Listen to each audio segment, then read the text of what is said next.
Introduce our speaker today. Our speaker, he calls himself the road running rabbi. Barry Weinstein was born in Waverly, New York. He received his religion education from the Hebrew Union College and the Jewish Heritage Institute of Religion in Cincinnati, Ohio. And he spent 1 year in Jerusalem. He's been here in Baton Rouge since 1983. In 2010, he became rabbi in Lake Charles and Lafayette, and he alternates weekends. So hence the name, the Road Running Rabbi. And he has a lot of interesting information to tell us about the Jewish community in this area. So without further ado, Barry Weinstein.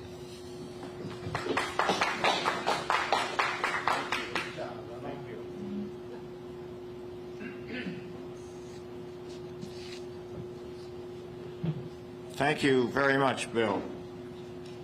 Upon my arrival in Baton Rouge with my family in summer of 1983, I quickly began to understand the several causes of the division in our small Jewish community.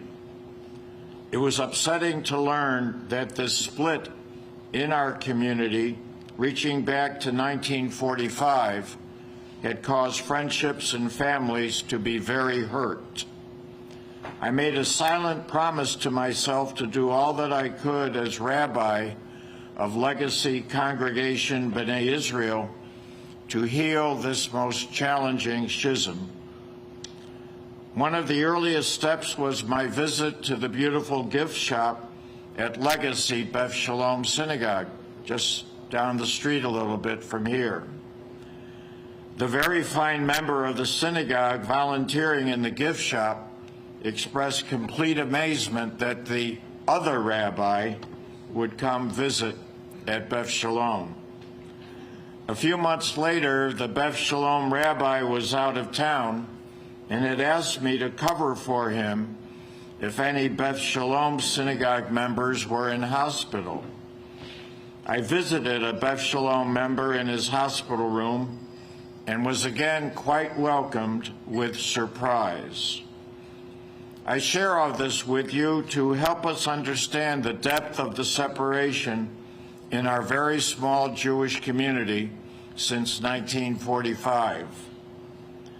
Several causes for this division can be discussed.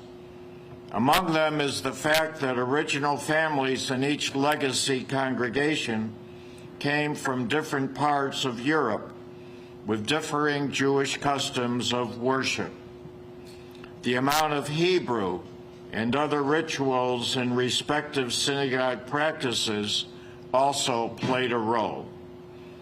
Most agree that the proximate cause was the very significant difference among members of Legacy B'nai Israel on Zionism. Zionism, in its broadest definition, is love of Israel. Before Israel was reborn on May 14, 1948, Jews around the world labored and prayed for the restoration of the state of Israel. However, in Baton Rouge, as in other locations in the United States, there were many who opposed Zionism. Our rabbi, Walter Pizer of blessed memory, was himself deeply against the rebirth of the state of Israel. Like many American Jews of his day, he believed that having a Jewish state reborn would lead to charges of dual loyalty against American Jews. These years, the 1930s and 40s, long before internet and challenging long-distance phone calls to another country, caused many to regard the prospect of a reborn Israel as not much more than a foreign nation. And my friends at Office Depot didn't do the second page. So I will now read it from my phone. Sorry, I should have checked it when I was there.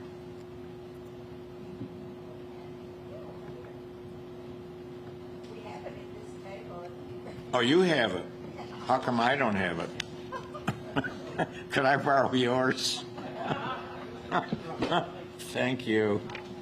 There it is. Of course, Zionism became a very strong movement in America, especially during the years of Holocaust, from 1933 to 1945. Many Jews around the world vowed that, quote, never again would our Jewish people be trapped in another country. Thus, the commitment to a reborn Israel grew very, very much around the world as in America.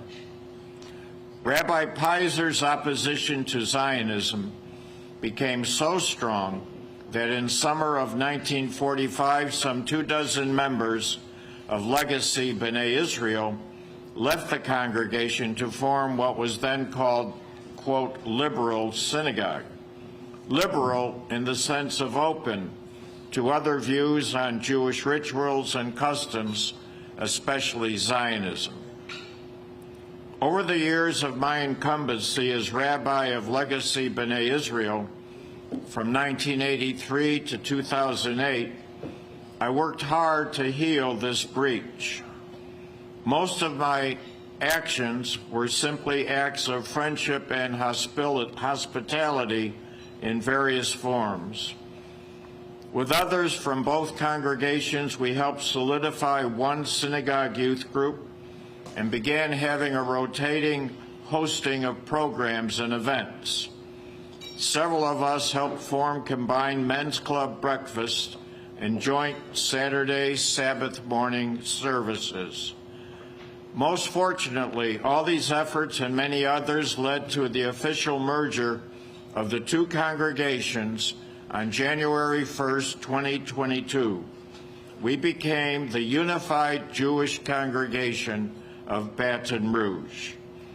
Our temporary home is Legacy Beth Shalom Synagogue here on Jefferson Highway, just a few blocks from our location here at Drusilla Restaurant. Meanwhile, Legacy B'nai Israel on Kleinert is having a very thorough remodeling and rebuilding into a really beautiful campus, which will be the location of our newly unified Jewish community. We believe that with this merger, we are ensuring the survival of our Jewish community for generations to come. As we say in Hebrew, Lador Vador, from one generation to the next. I'm happy to try to answer any of your questions or comments at this time, please. Hi, how long are y'all expecting the remodel to last, and will y'all keep the Legacy Beth campus afterwards?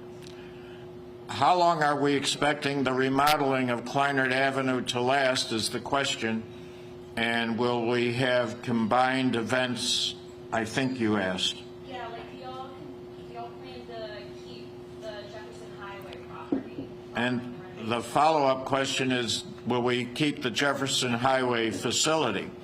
The Jefferson Highway facility is scheduled to be bought by the Baptist Church next door to it. And I think it will be dismantled to give that Baptist Church additional parking. The main campus of the Unified Jewish Congregation of Baton Rouge will be the Kleinert Avenue facility.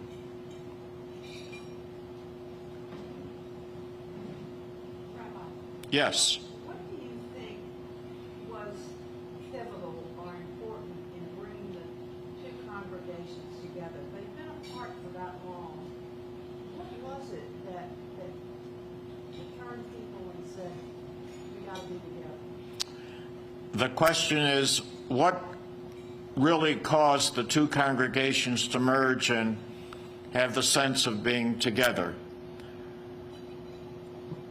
Like many Jewish communities around the country, especially in the South, smaller Jewish communities, which we are, about 300 Jewish families, have the younger people moving as they become adult to the bigger cities like St. Louis, Atlanta, New York, Chicago, and not finding their home to be here continuing in Baton Rouge. We also, like other communities, suffer loss of beloved members of blessed memory as they pass away. So we began to see the writing on the wall, those of us in leadership here in this Jewish community, as other Jewish communities around the country, that it was time to think about our long-term survival. For example, congregations that did exist in years past in St. Francisville, in Donaldsonville, and other such locations disappeared. The Donaldsonville congregation is now a hardware store. St. Francisville still has the Hebrew Rest Cemetery, which is cared for by citizens of St. Francisville. And we came to the conclusion, those of us in leadership, that it was time for us to consider something that had been on our minds for a long time, coming together. That coming together became more important as we saw people moving away, people passing away. And so, as I mentioned in my presentation, myself with other leading members of both congregations began having combined events, social events together and so on, to help us survive as a viable Jewish community. Yes. I'm wondering if you talk about the people that are shrinking of membership, was the membership affected badly by COVID, by the pandemic, or did it have any effect? The question is, was COVID a big factor in the declining membership of our Jewish community? I don't believe so. I don't believe it was COVID as much as people simply, especially young adults, professionals, business people, finding their preferred home to be the larger cities. Did all the members of the congregation have a voice in this decision? The question is, did all the members of the congregation, I think you're referring to Legacy Congregation B'nai Israel, as well as Legacy Congregation Beth Shalom Synagogue. Both synagogues had several meetings. I was an active participant, supporting vocally, publicly, the coming together. And after successive meetings individually, one congregation by itself and the other by itself, we then had a big meeting together and officially decided that January 1 of 2022, we would merge. It was a public affirmation by both congregations separately.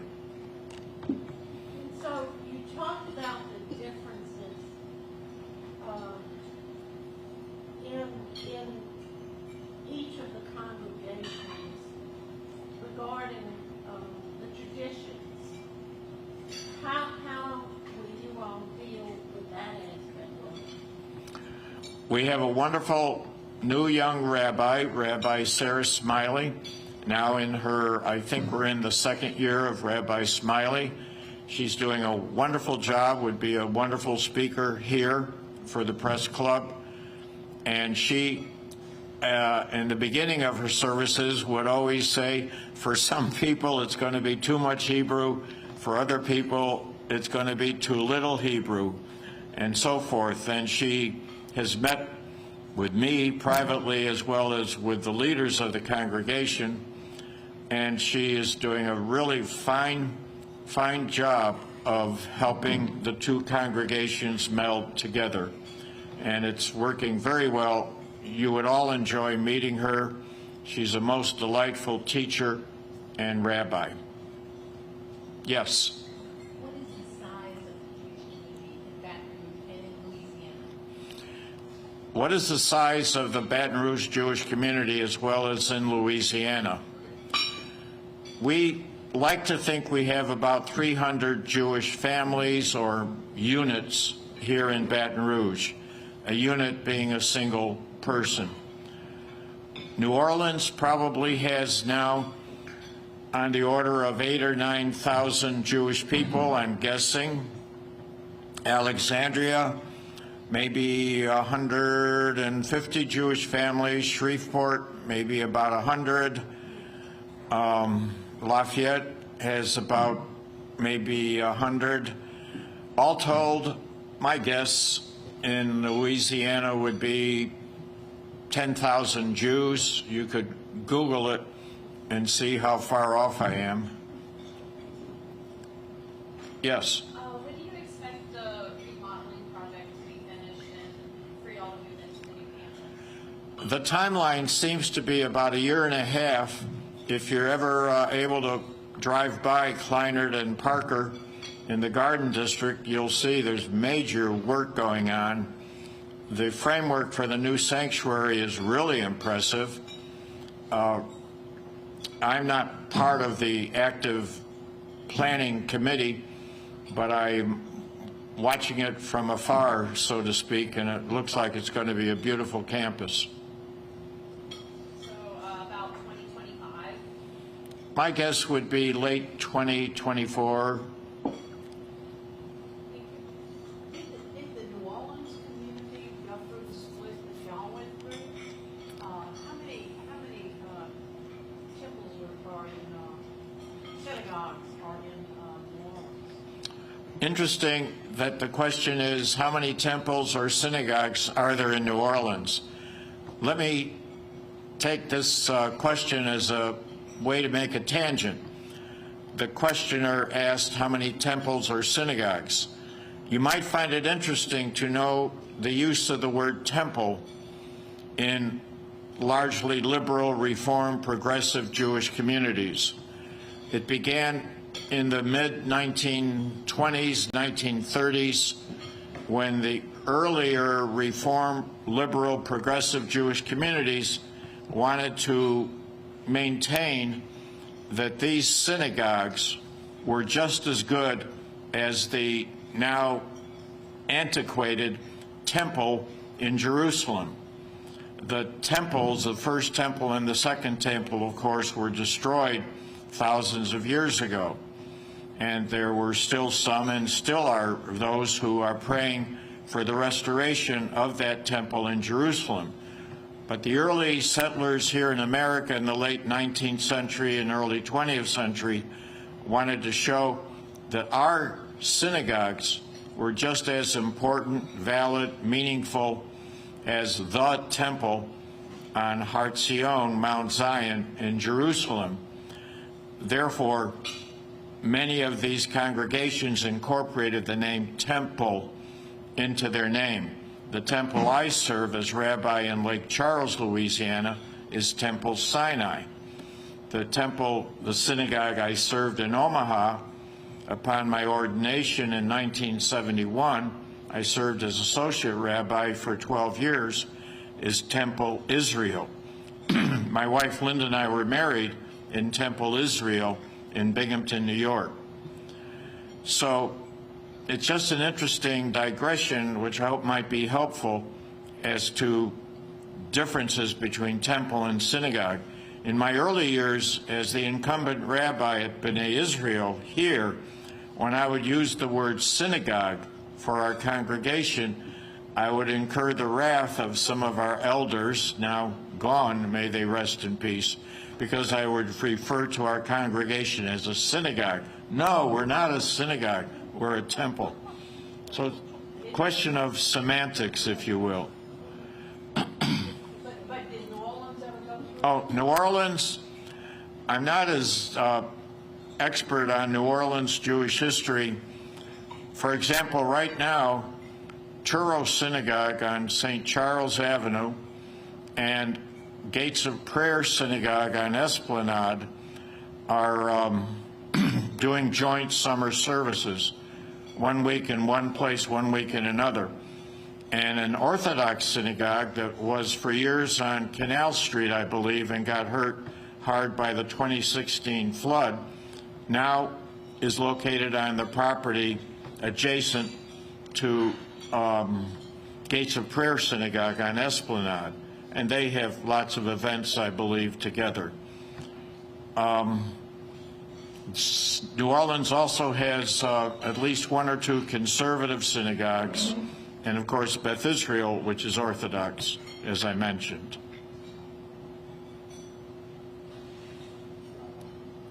Yes. I've always read and heard about there's been a long-standing history of Jewish business owners in Louisiana. But I've also heard that there was a lot of discrimination against the Jewish people as well. My mother's family consists from there was violent discrimination against the citizens. And but it sounds like the Jewish communities, especially in business, were able to proliferate. What kind of discrimination was there, and how did that not impede their growth? The question is directed toward discrimination of different forms toward Jewish businesses and so forth. Many Jewish businesses, including the store, the retail clothing store that my family had for years in upstate New York in Waverly, was called the New York Store. My grandfather, may he rest, Louis Cohen, wouldn't call it the Cohen Store. I'm going back to the 30s and 40s of the previous century. The Schwartz family in Waverly kept the name Schwartz for their store, but many stores around the country became the Toledo store, the Ohio store, the Pennsylvania store. Our store was a New York store, so as not to use the Jewish name. One exception is the Wormser retail clothing store in New Iberia, which they proudly kept the name Wormser, wonderful family that I'm very close in touch with. So our store owners were careful about the use of a family name on the storefront. Yes, sir. Sorry to bring this up, but are you building in any special security measures, such as single access or special law enforcement? I'm certain there are going to be some very carefully prepared security measures. The question goes to whether or not our new campus will have security measures in order to protect. And yes, it certainly will. I'm not on the planning committee, but I know the folks involved are really keyed into the need for special security. Yes. To what extent, if any, would you believe the laity or the religion of the Jews is impacted by, let's say, the political developments over the last few years?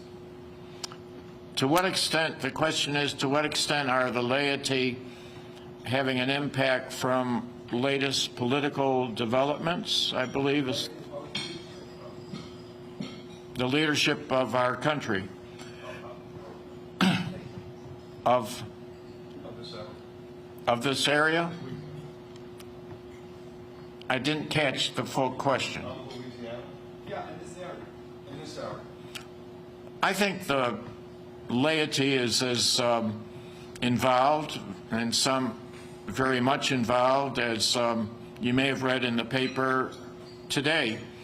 Richard Lipsey is being recognized for the Hall of Fame for his long-term involvement in Republican political life. The same can be said of many other Jewish men and women here in this area, as well as Lafayette, Lake Charles, and so on. But I don't think the laity in general, in response to your question, is overly concerned, if you will. Yes, sir. Thank you once again for your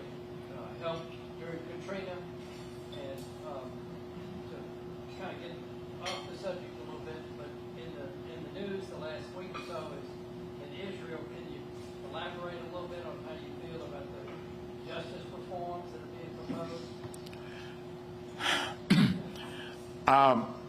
I'm not prepared to really go into detail about my views on the justice reform.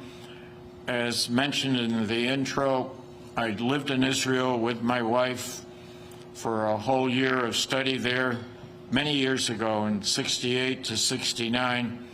I don't profess to be an expert in terms of the current development in Israel, so I think I'd reserve comment at this time.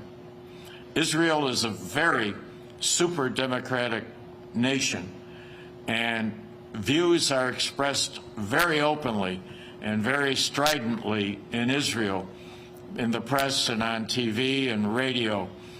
And Israelis are not at all bashful about expressing their opinions. I'm praying for Netanyahu's health. Like me, he has a pacemaker, and I'm sure hoping his pacer will work just as well as mine has for several years now. So, and as far as Katrina goes, that is a topic that I'm really not prepared to discuss at this time. Maybe in another 5 or 10 years I will. You can Google me and Katrina and see the rest. Yes. Rabbi, at the Jefferson Synagogue, there was a wonderful early education center there. Will it move? Yes. The question goes to the Early Education Center at Beth Shalom Synagogue. It's the Rayner Preschool, R-A-Y-N-E-R. That will be incorporated into the new Kleinert Avenue facility, which is why Kleinert Avenue has to be extended, more classrooms, restrooms, and so forth. Yes, it's all going to continue uninterrupted in the new facility on Kleinert Avenue. And this is my last question, and you don't have to answer it, but might your congregation have some advice from East Baton Rouge Parish and St. George on how to resolve their issues? I'm just the old guy. I'm the emeritus, and you invite either our president, Dr. Steve Cavalier, wonderful retired neurologist who many of you know, invite him and or Rabbi Smiley or any other board members. You can see all the board members at our website and have them comment. I will reserve comment on that. Yes. Do you happen to know how much the renovations cost in the new facility? The capital campaign is around $8 million.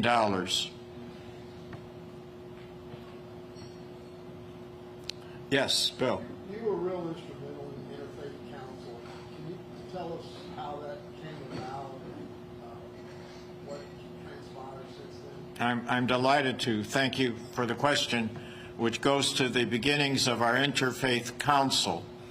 It is now the Interfaith Federation, Greater Baton Rouge Interfaith Federation. The late Bishop Stanley Joseph Ott of blessed memory and I, Reverend Phil Woodland, may he rest, Reverend George Hale of University Baptist Church, and others now passed.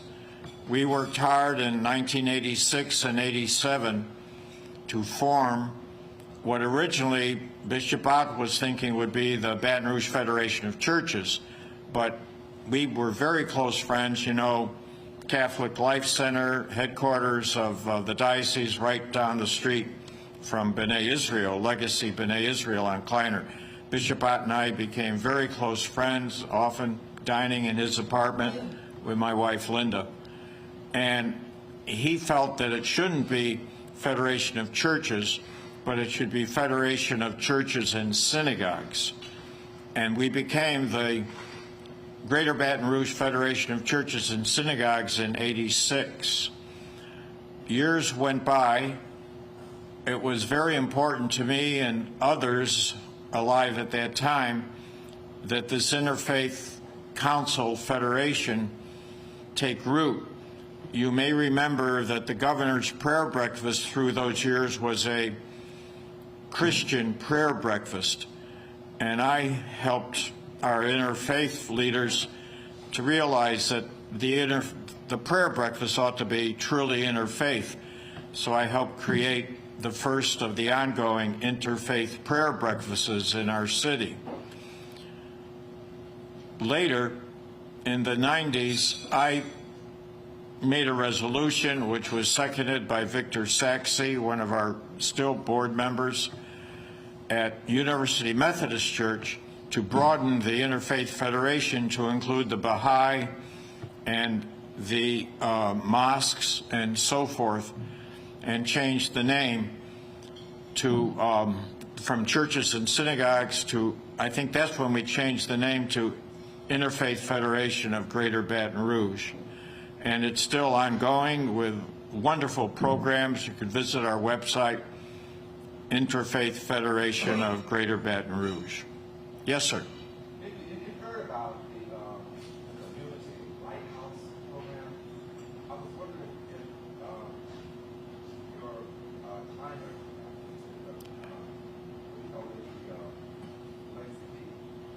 was that ever a thought of trying to get that campus into that program?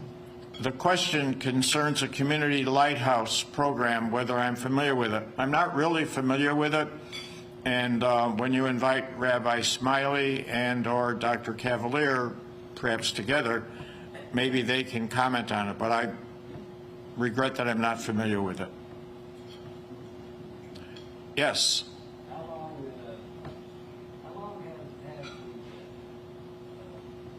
the Jewish faith, at least here, and female rabbis? Our Jewish community was organized officially in 1858 with Congregation B'nai Israel downtown, about 5th and Laurel. There is a sign marking that location downtown now. Our first female rabbi was a successor of mine about in the 2010, 2011 time. Now we have our wonderful Rabbi Sarah Smiley. And there are many, many rabbis in the Reform Conservative movement who are lady rabbis. And the Orthodox stream in American Judaism is now including more women in the Orthodox movement, thankfully. Yes, sir. Following the consolidation, will the wonderful sandwiches still be considered? Corned beef sandwiches. Will the wonderful corned beef sandwiches be a program? Absolutely. We're looking forward to restarting corned beef sandwiches. Yes, for sure. Thank you all so very much. I really appreciate your hospitality.